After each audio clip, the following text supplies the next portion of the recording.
You ask Tiger to solve. This deals with linear equations with one unknown. The final result is x equals 4/5. Let's solve it step by step. Simplify the expression. Expand the parentheses. Multiply the coefficients. Simplify the arithmetic.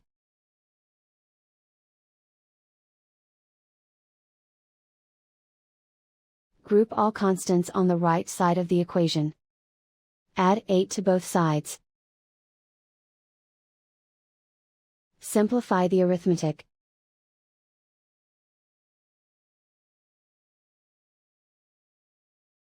Isolate the x. Divide both sides by 10.